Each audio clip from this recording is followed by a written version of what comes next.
मित्रों, आज social media से जो कहानी मैं आपके लिए लेके आई हूँ उसका शीर्षक है पिता का आशीर्वाद। जब मृत्यु का समय निकट आया तो पिता ने अपने एकमात्र पुत्र धर्मपाल को बुलाकर कहा, बेटा, मेरे पास धन संपत्ति नहीं है कि मैं तुम्हें विरासत में दूं, पर मैंने जीवन भर सच्चाई और प्रामाणिकता से काम किया है, तो मैं तुम्हें आशीर्वाद देता हूँ कि तुम जीवन में बहुत सुखी रहोगे और धूल को भी हाथ लगाओगे तो वह सोना बन जाएगी। बेटे ने सिर झुकाकर पिता के पैर छुए। पिता ने सिर पर हाथ रखकर आशीर्वाद दिया और संतोष से अपने प्राण त्याग दिए। अब घर का खर्च बेटे धनपाल को संभालना था। उसने एक छोटी सी ठेला गाड़ी पर अपना व्यापार शुरू किया। धीरे धीरे व्यापार बढ़ने लगा। एक छोटी सी दुकान ले ली, व्यापार और बढ़ा। अब नगर के संपन्न लोगों में उसकी गिनती होने लगी। उसको विश्वास था कि यह सब मेरे पिता के आशीर्वाद का ही फल है, क्योंकि उन्होंने जीवन में दुख उठाया पर कभी धैर्य नहीं छोड़ा, श्रद्धा नहीं छोड़ी, प्रामाणिकता नहीं छोड़ी। इसलिए उनकी वाणी में बल था और उनके आशीर्वाद फलीभूत हुआ और मैं सुखी हुआ। उसके मुंह से बार बार यही बात निकलती थी।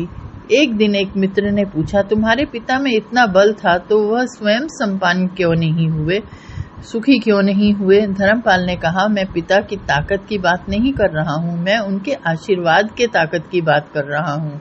इस प्रकार वह बारंबार अपने पिता के आशीर्वाद की बात करता तो लोगों ने उसका नाम ही रख दिया बाप का आशीर्वाद। धर्मपाल को इससे बुरा नहीं लगता। वह कहता कि मैं अपने पिता के आशीर्वाद के काबिल निकलूं, यही चाहता हूं। ऐसा करते हुए कई साल बीत गए। वह विदेशों में व्यापार करने लगा। जहां भी व्यापार करता उससे बहुत लाभ होता। एक बार उसके मन में आया कि मुझे लाभ ही लाभ होता है तो मैं एक बार नुकसान का अनुभव करूं।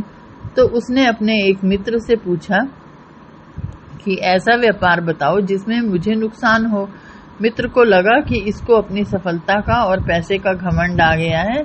इसका घमंड दूर करने के लिए इसको ऐसा धंधा बताऊं कि इसको नुकसान ही नुकसान हो।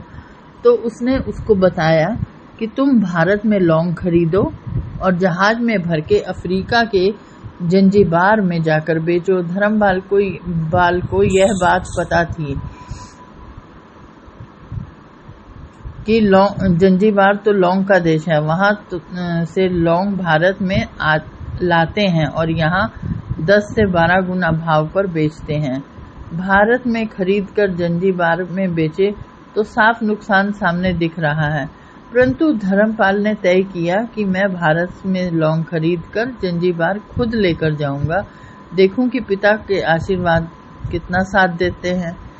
नुकसान का अनुभव लेने के लिए उसने भारत में लौंग खरीदे और जहाज में भरकर खुद के उनके साथ जंजीबार द्वीप पहुंच गया। जंजीबार में सुल्तान का राज्य था। धर्मपाल जहाज से उतरकर और लंबे रेतीले रास्ते पर जा रहा था वहां के व्यापारियों से मिलने के लिए। उसके सामने से सुल्तान जैसा व्यक्ति पैदल सिपाहियों के साथ आता हुआ दिखाई दिया। उसने किसी से पूछा कि यह कौन है। उन्होंने कहा, यह सुल्तान है। सुल्तान ने उसको देखकर उसका परिचय पूछा।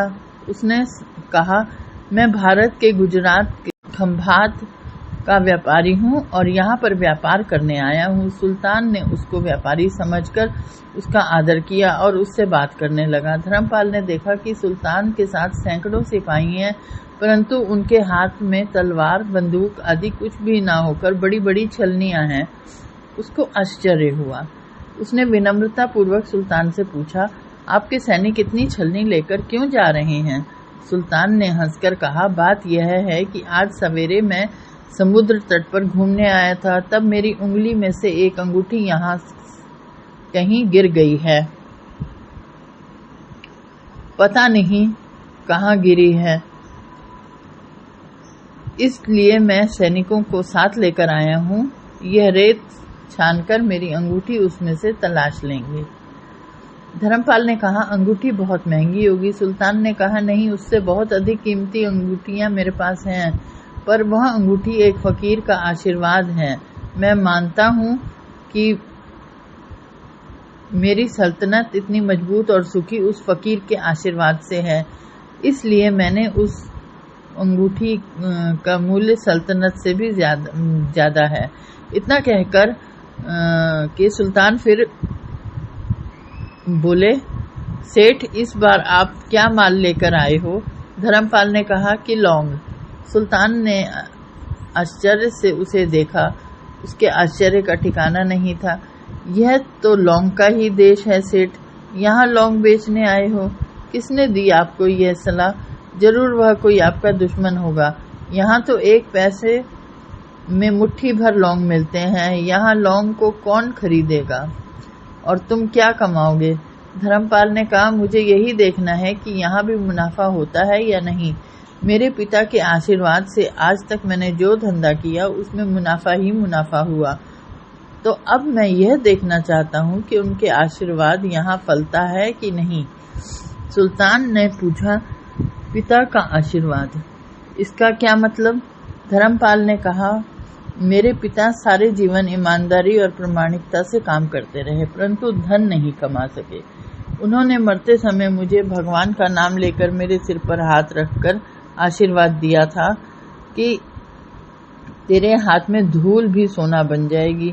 ऐसा बोलते बोलते धर्मपाल नीचे झुका और जमीन की रेत से एक मुट्ठी भरी और सुल्तान के सामने मुट्ठी खोल कर उंगलियों के बीच में से रेत नीचे गिराई, तो धर्मपाल और सुल्तान दोनों के आश्चर्य का ठिकाना न रहा। उसके हाथ में एक हीरे जड़ित अंगूठी थी। यह वही सुल्तान की गुमी हुई अंगूठी थी। अंगूठी देखकर सुल्तान बहुत प्रसन्न हो गया। बोला, वाह खुदा, आपकी करामात का पार नहीं, आप पिता के आशीर्वाद को सच्चा करते हो। धर्मपाल ने कहा, फकीर के आशीर्वाद को भी वही परमात्मा सच्चा करता है। सुल्तान और ज्यादा खुश हुआ। धर्मपाल को गले से लगाया और कहा, मांग सेठ, आज तू जो भी मांगेगा मैं दूंगा। धर्मपाल ने कहा, आप 100 वर्ष तक जीवित रहो और प्रजा का अच्छी तरह पालन करो, प्रजा सुखी रहे, इसके अलावा मुझे और कुछ नहीं चाहिए। सुल्तान और अधिक प्रसन्न हो गया। उसने कहा, सेठ तुम्हारा सारा माल आज मैं खरीदता हूँ और तुम्हारी मुंह मांगी कीमत दूंगा। इस कहानी से हमें ये शिक्षा मिलती है कि पिता के आशीर्वाद हो तो दुनिया की कोई ताकत कहीं भी तुम्हें पराजित नहीं होने देगी। पिता और माता की सेवा का फल निश्चित रूप से मिलता है। आशीर्वाद जैसी और कोई संपत्ति नहीं है। बालक के मन को जानने वाली माँ और भविष्य को संवारने वाले पिता, यही दुनिया के 2 महान ज्योतिषी हैं। इसलिए मित्रों, अपने बुजुर्गों का सम्मान करें। भगवान की यही सबसे बड़ी सेवा होगी। तो कैसी लगी आपको ये कहानी?